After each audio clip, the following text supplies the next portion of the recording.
Benson is the first of his kind, and he may be the last.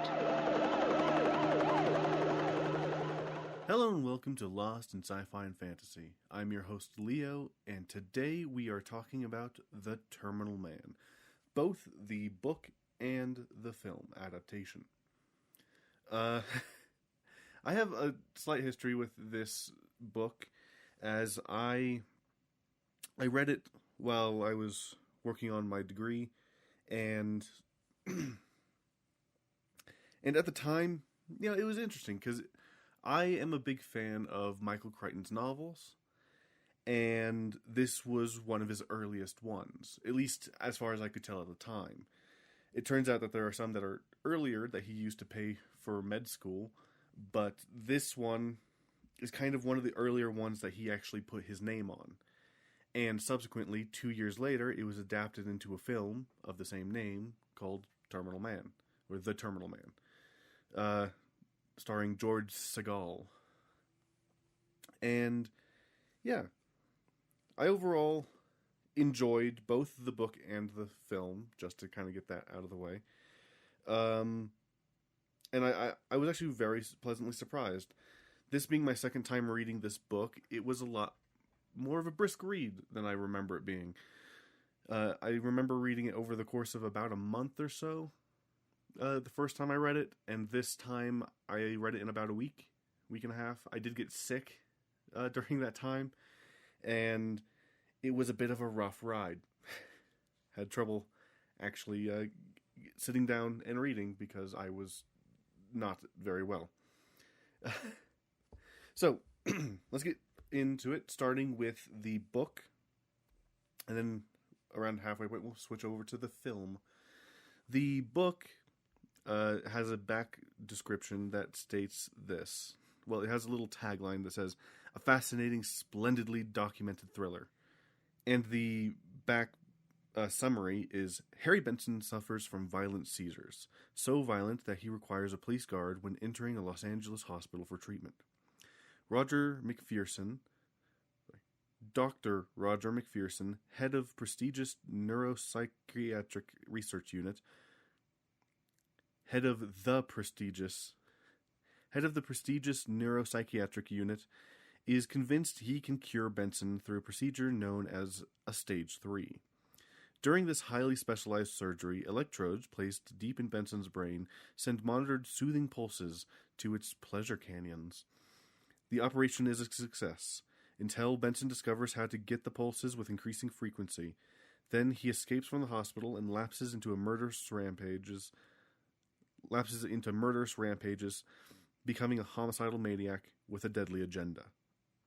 And then the bottom little tagline blurb is, a brilliantly achieved and all too believable modern Frankenstein.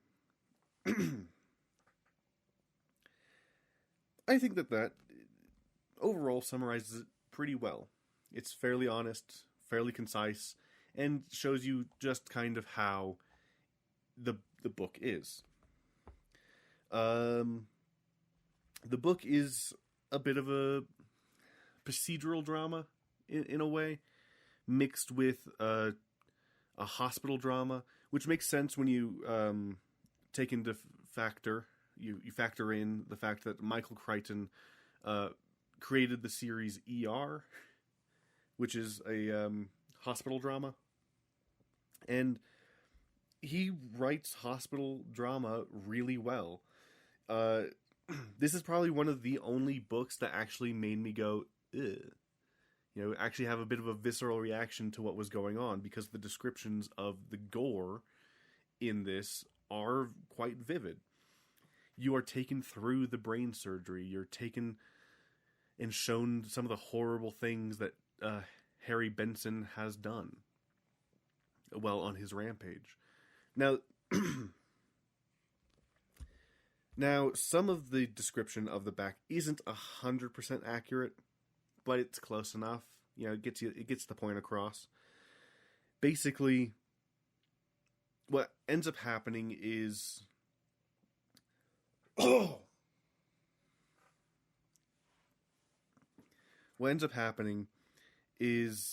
they go through the process of doing the surgery and everything.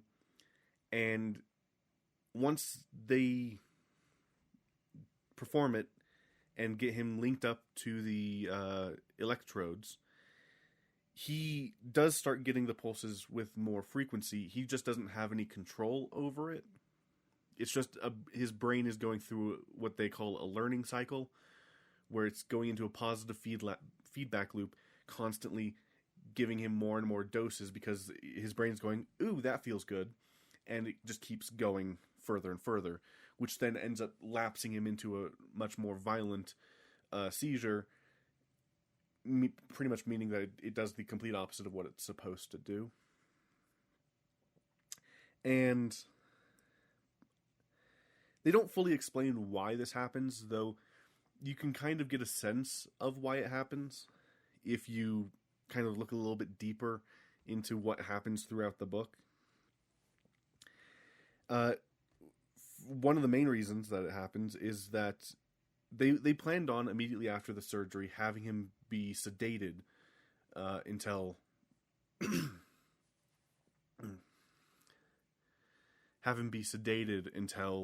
they were ready to let him go, so that they could check to see if they had wired him up correctly and that the electrodes were doing what they're supposed to do. But because someone decided to have bad handwriting when signing the paper, the nurses didn't quite understand the order of who was giving the order and why, so they didn't give him the medication. He was just going full on the entire time. So this kind of sends his brain into a feedback loop of positive feelings, and then he kind of goes through what seems to have been his plan all along, which was to escape the hospital. His stated reason for this is that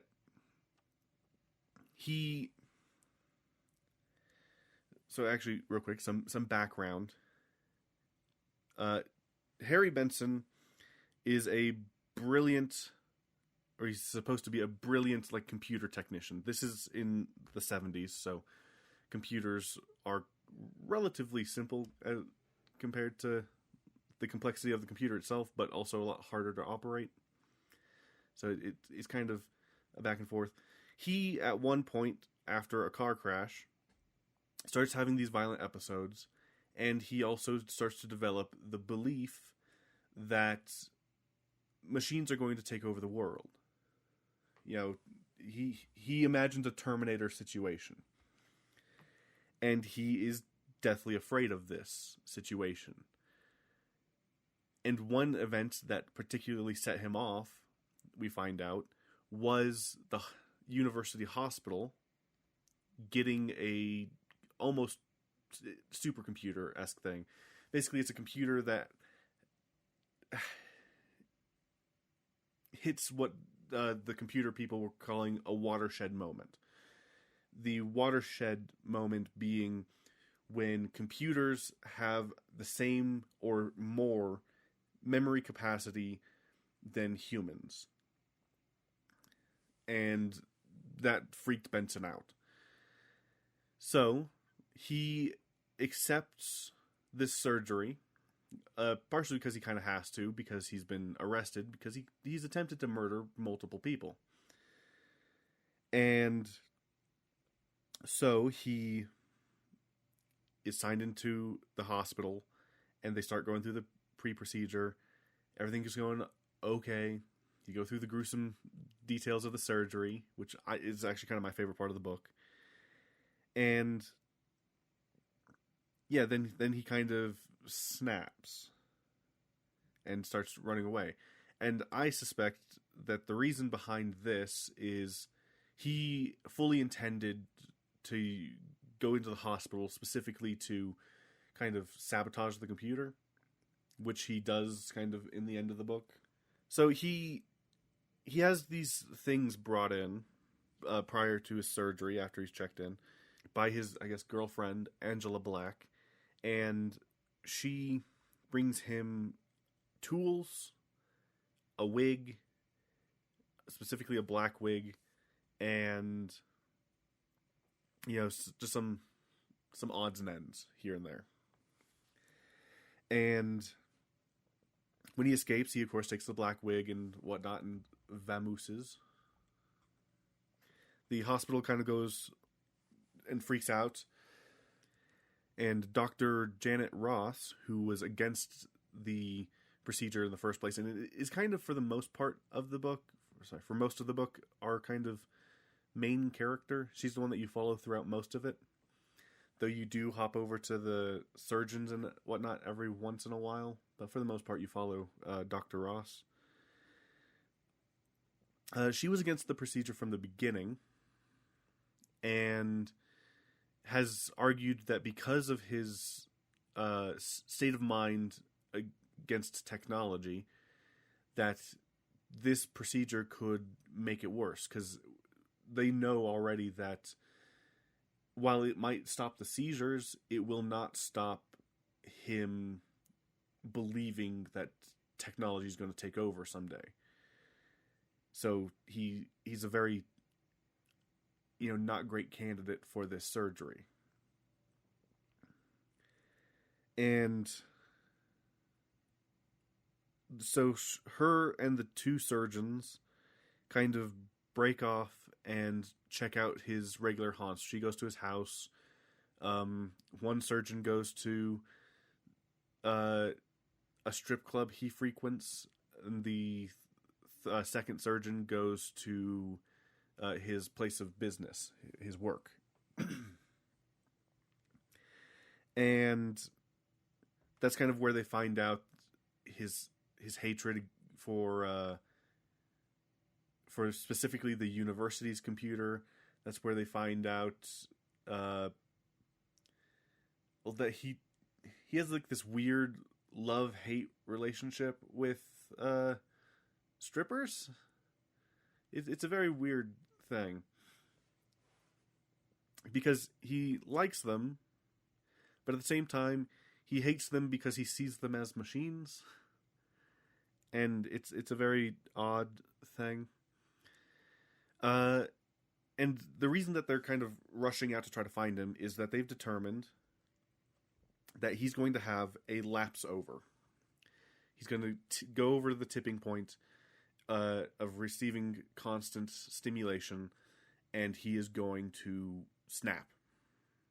So they have to try to find him before this and try to get him in to, reprogram his chip.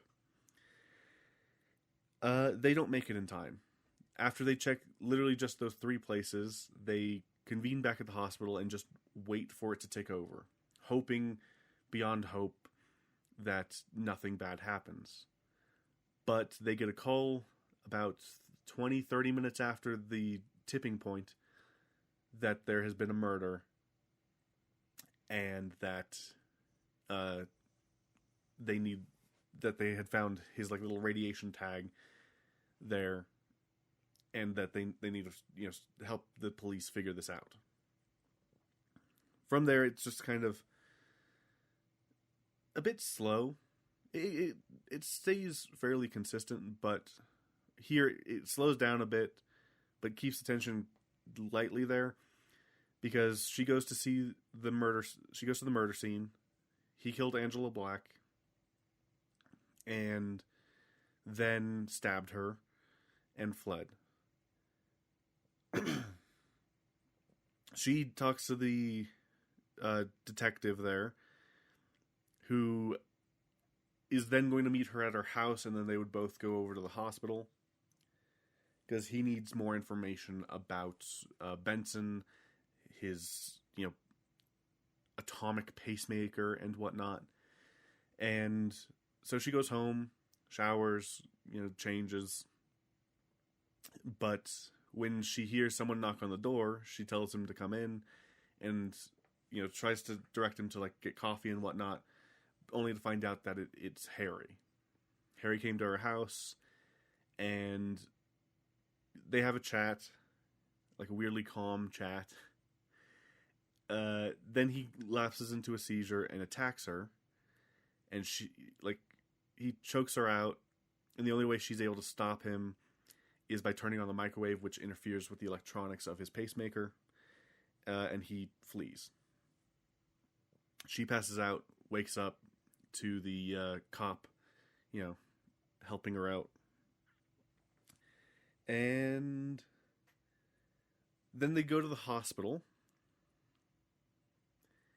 They end up getting a call from Benson, and they try to trace it, but they find out that it's coming from within the hospital. And that's when they kind of start to figure out, only after he starts to, turning systems off, that, he's probably there for the computer. Their theory is that he's confusing computers. Instead of the one that's directly in his head, he's thinking that the one that's controlling him is the big one in the hospital. And that's not entirely true. That's not exactly what's happening.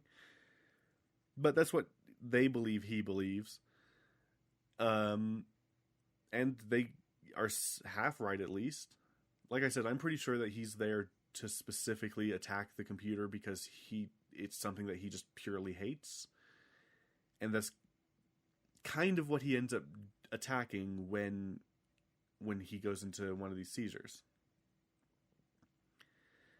It ends up in a bit of like a basement chase / shootout. The computer gets destroyed, and she shoots Benson. And the thing that had been hinted at the entire book about, don't damage the pacemaker, radiation will come out, happens. So Dr. Ross is the one to shoot Benson. And at first, she has this weird delusion that, because it's a pattern I've noticed in Michael Crichton's writing, is that he has, at least in some books, like his cautionary tale books, he tends to have a bit where one of the characters feels like they're pulling it back, that they can fix this, terrible situation that's happened. But no. But when she shoots him, she thinks that he dodged the bullet, when in fact he was reeling from having been shot. And she so happens to have, I'm guessing, shot him directly in the power pack. So whoops, she did the one thing she wasn't supposed to do. Because the book literally ends with them, with a bomb squad going through the room with a Geiger counter, and the Geiger counter's going mad. So, and one guy just says, you should probably get out of here because the radiation. But yeah. So that's the book. Overall, I would say that the book is really good. It has its problems, of course. It was written in 1972, so a lot of the technology is from the 70s. A lot of the discussion of women is from the 70s. Like, there's one scene where Dr. Ross is describing her relationship with Dr. McPherson. Like, she sees him as a bit of like a fatherly figure because he tends to have that fatherly presence. But there was a time when she was supposed to give a tour to reporters, and his reasoning behind why she was chosen was because she had a great ass. So, not great. Another thing that was really annoying was just how much smoking is happening throughout the book. In a hospital? Like, there's a policeman that is stationed outside of Benson's room. And he is smoking and just, like, flicking the ashes off of the side of his chair to an ashtray on the ground in a hospital. And it's just one of those things where you go, wow, that must have been a really shit time to work at a hospital. Like, so many potential accidents and just terrible conditions. Like, oh my god. But yeah, so there's some. It's the 70s. As it is, the way he writes Janet Ross is not terrible. Like, she, again, is one of the main characters of the book. You spend most of your time following her around. She is probably the only sensible one to have suggested, hey, we shouldn't do this. This isn't a good idea. Then she's also the one to actively kill Benson in the end, though she was under the weird delusion that he had dodged the bullet. Overall, she plays a pretty good active role in the story. There's a few iffy bits in which she's, sitting there pondering what it would be like to be a pediatrician. There's a whole weird discussion about her having broken up with her boyfriend that she was going out with because he was rich. And that's about it. There's an entire, relatively short chapter going into her therapy session for some reason. And overall, so she's not a surgeon in this book. She's a psychiatrist. She is the psychiatrist that's been working with Harry the entire time, trying to make sure that he actually is okay to go through with this surgery, and she has on many occasions determined that he isn't. That's why she then asks Gerhard to keep an eye on him, like monitor his stimulations through the computer, and make sure that he's keeping an eye on them every 10 minutes just to see what's happening. She's also the one in the book to notice the problem. She sees the graph and she goes, "That's not good. That is actually very bad. He's getting more stimulations more often." And she's the one to recognize that it is a learning cycle and a positive feedback loop. She's also the one to discover how Benson escaped. As they're searching around the hospital, she goes into a supply closet and finds his bathrobe within the supply closet next to the orderlies' uniforms. She also is the one to find out that he had blueprints because she investigated his house. Yeah. And overall, I think she's a pretty good character, and overall, the book is really good. I would indeed recommend the book. But now, after a short little break for a bit of an ad, hopefully there'll be an ad, let us talk about the film. So, I will be right back in a minute. Okay, and welcome back. I'm going to try to make obvious splits in episodes for ads nowadays, just so that it's easier to find and a bit of a better listening experience for everyone else. But yes, the film The Terminal Man that came out 2 years after the book in 1974. I will say that I am actually pleasantly surprised by this movie. As of time of recording this, I literally watched it about half an hour ago, or I guess closer to about 42 minutes ago. But yeah, it's really close. There are some events that are kind of mixed up a bit here and there. I'm pleasantly surprised because it keeps fairly close to the book while only changing relatively few events. So, some of the things that are the same as the book, almost identical to the book, is there's a dinner scene where McPherson and I think Morris are having a dinner with the hospital's PR guy, to try to kind of organize the things revolving around the surgery. Then Benson's arrival is almost perfectly shot for shot with the book. The pre-surgery meeting is fairly identical to the book. All of the principal cast are there in some form. While they might not be fully named or anything, they are there. A lot of them don't play quite as much of a role, but that's fine for a movie. They've been cut down a bit. The surgery itself is mostly the same as it is in the book, though you don't get to see it. Where in the book, the surgery is very detailed and very thoroughly described. In the movie, you get glimpses here and there of what's happening. But for the most part, it's a side-on view. You don't actually really get to see what's happening. The interfacing scene is, for the most part, the same. The thing that's slightly annoying is that they've decided to switch what some wires do. And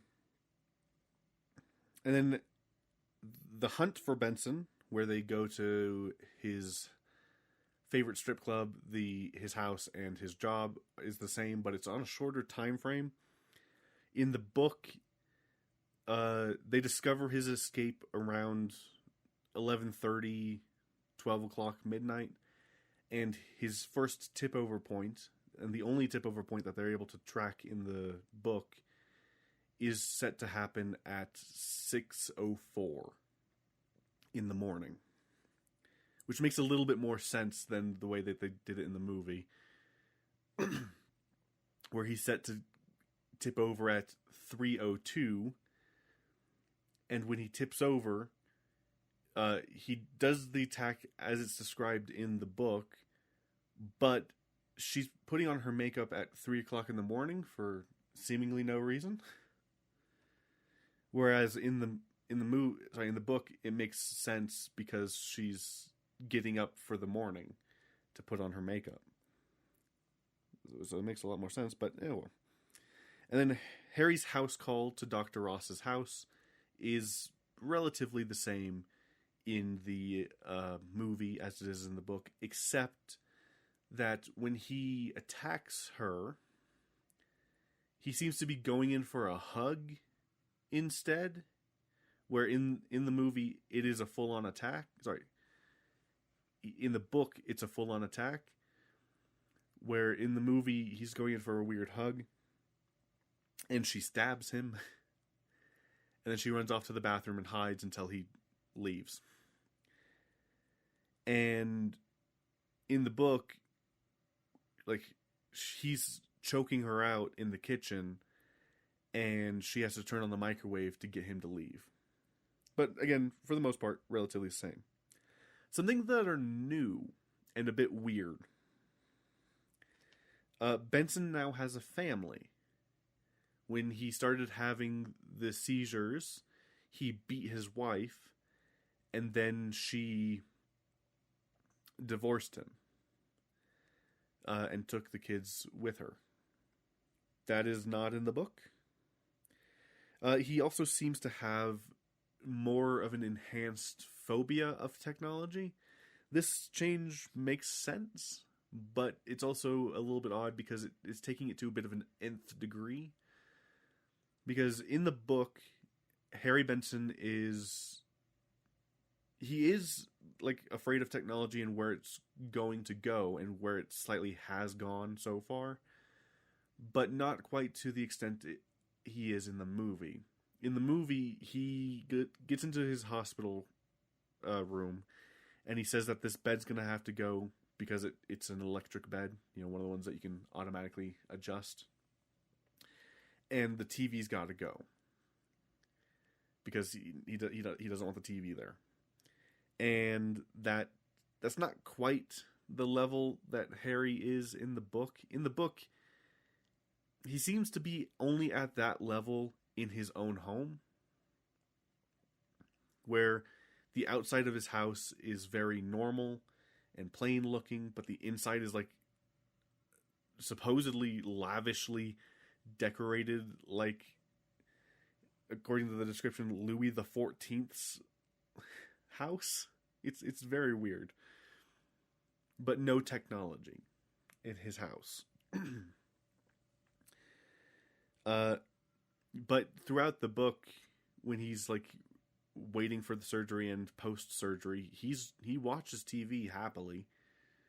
So, yeah. So that's a bit of an odd addition. There's also a guy. So when the surgery is taking place, there's a guy that's just narrating the surgery. And the thing that's kind of cool is the things that he's narrating is exactly what's written in the book. So in the book, it's describing, they have to take each of these things that has 20 electrodes each, and then they have to precisely place it in and whatnot. And that's really cool. It's also very awkward and kind of rips you right out of the story. And the editing in this movie is not terribly great because they keep cutting him off mid-sentence.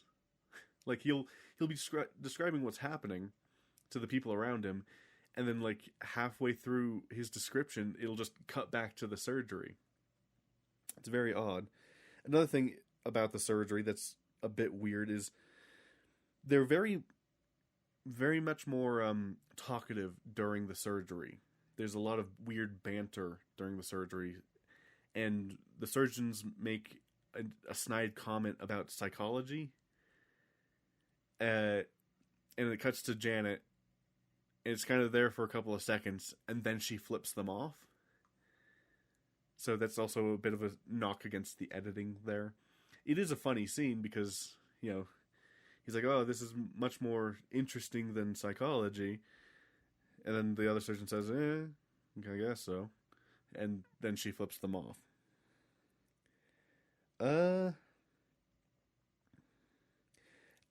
Immediately after the surgery, they go to a kind of boring party that's, I'm guessing, supposed to be like a celebration, like, hey, we did it, the first thing, hell yeah.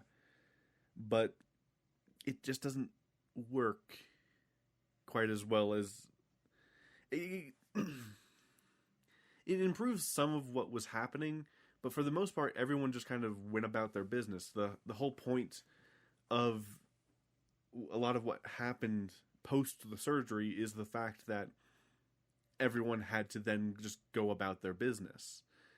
There wasn't this big hurrah, except for like a bit of a congratulations, pat on the back situation after the interfacing, and they were drinking coffee. Other than that, nah, they just went about their business. Because the whole point of it is that it was supposed to be simultaneously routine, but at the same time, the first time this has happened, it's one of the annoying things about the book is the way that they treat it is both, this is super important, a massive stepping stone in history, while at the same time, it's routine. Don't worry, we've done this 1,000 times. It'll be fine. They also compressed the time that the surgery took. I don't know why they did this, because both in the book and the film, they do they compress the time that you personally experience, but at the same time, for some reason, they also shortened how long the surgery supposedly took in the film. I don't get that. Because in the book, the surgery itself took about an hour and a half. While in the movie, it only took about 40 minutes. I don't get that.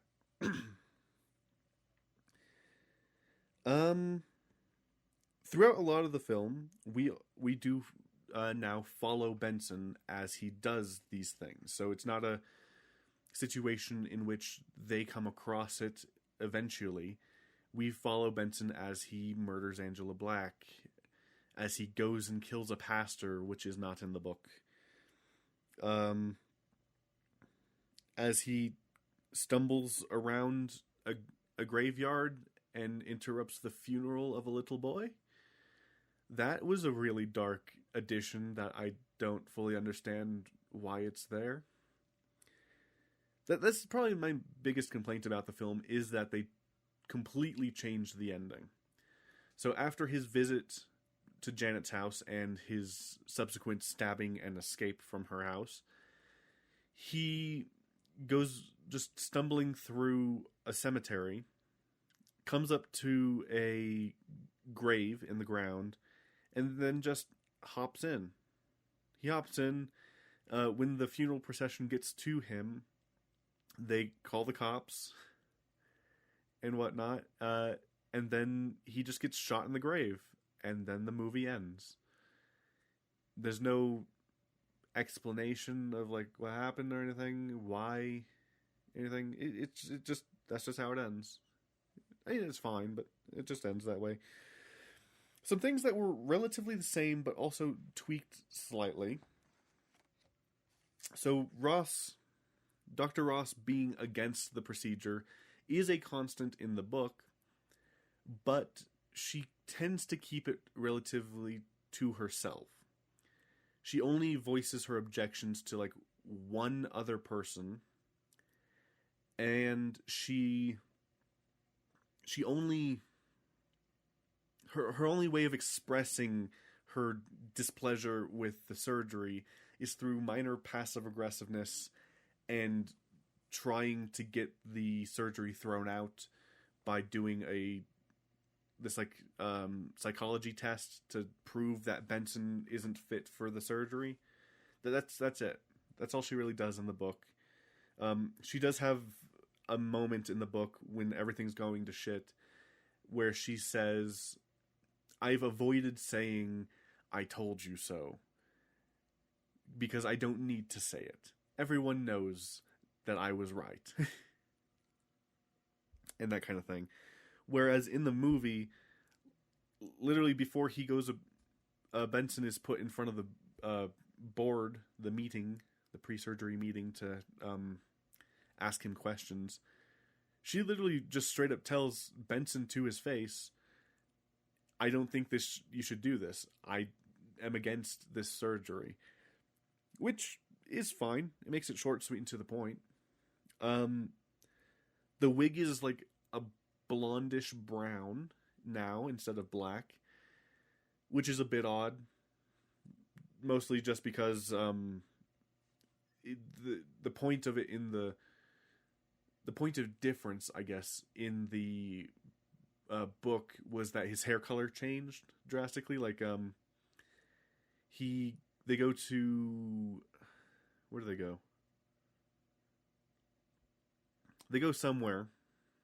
I think it's to a bar, and ask a guy if he's seen him, and he's like, "Oh yeah, Harry," but it looks like he dyed his hair because the wig's supposed to look almost perfect for some weird reason in the book, but they cut all of that out, so it doesn't really matter. During the surgery, he's lying down for some reason. In the book, it is stated that he's sitting, so he's pretty much just sitting in a chair, and that's part of the reason why they strap him down, so that he doesn't, like fall out of the chair. But no, he's just laying down in the film for some reason. Though they do tilt him a bit, which is, I guess, fine. Oh, in the film, he actively does not take his medication. In the book, as I stated before, it was a miscommunication between the doctors and the nursing staff because McPherson, who runs the entire floor, fucked up signing his own name. So they were waiting to call to ask questions, and Dr. Ross is like, "Fuck that, get him the medication now," but by then it was too late. And then there's another small difference. It was a nice touch to see in the film. It was that when Dr. Ross goes to put on the gloves in the surgery, she fucking fumbles, and like 2 fingers end up in one of the glove fingers. And in the book, it is specifically noted that they're all too busy with the setup to have noticed that she fucked up putting her hands in the gloves. And supposedly this is an issue she constantly has, and why she doesn't like going into the surgery. Because, one, she doesn't really need to be there because she's a psychiatrist, not a surgeon. But in the movie, it deliberately points out that one of the doctors definitely saw that she fucked up putting on the gloves. And I just find that funny. It is funny. But yeah, so that is the kind of major differences between it. The thing that changes the story the most is the ending, because it kind of completely erases his motivations, his hate for technology and whatnot, and the main reason why the idea of putting a computer in his head was a bad one. Instead, they go down this weird route where he's tormented by it. He kills Angela. Then he goes back to his work, destroys the robot he was working on, has a mental breakdown, seeks help from a priest, accidentally kills the priest, flees, goes to Dr. Ross's house, and gets stabbed, then goes to a cemetery and gets killed there. Where in the book, he goes to the hospital, destroys the computer, gets shot, and the power pack gets damaged, and probably everyone that was in that room that wasn't in like a radiation suit is probably going to have one hell of a bad time afterwards. But anyway, that is the movie, really. It is very close to the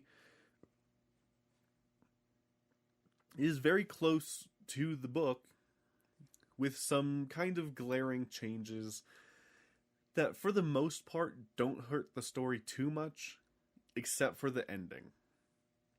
That's kind of the only thing that kind of hurts the story a bit. But overall, I would say that the movie is a pretty decent alternative. Besides the fact that they've shifted a few things around and whatnot, it's not bad. It's not bad at all. Some fun facts about the film. It has two of the actors from the 1982 The Thing. And I found that very fun. It has this weird book ending, or it's hard to... So, book ending, where it opens with a helicopter being loaded up with police and taking off, and then it ends with a helicopter carrying police landing. It's a bit weird, but I mean, I guess some style points there. It was kind of neat. They moved the dinner scene from like the night before the surgery to just the very beginning of the film before Benson even arrives. That's a minor thing. I don't know. It's pretty good. I would say the only thing that also let down the film was its advertising. All over the material for the Terminal Man's release. Like, I'm looking at the DVD cover, but it's also on the theatrical trailer for the film. Harry Benson is a brilliant computer scientist. For 3 minutes a day, he is violently homicidal. No, he isn't. He isn't in the book, and he isn't in the film. Why they used that as a tagline for the film, I don't know. But it's something that comes up repeatedly in the material. It's on the cover of the film. I think it's in the back here as well. It might not be.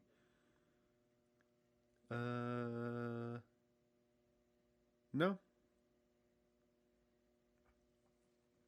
So it's weird that that's what they decided to go with, as it has nothing to do with the film. I don't know. But yeah. Anyway, let us go ahead and leave it there. The Terminal Man. And I forgot to say what the reason for why it's called the Terminal Man. It's because one of the doctors, when just kind of after the surgery, is kind of pontificating about the meaning and whatnot of this surgery, he describes Benson as a sort of terminal for the computer in his neck. That itself is also a terminal for the computer for the hospital, because the computer technician told the hospital computer what to tell the computer in Benson's neck, which would then from there tell Benson what to do, kind of thing. And so it's a bit of a stretched metaphor, but it works out okay.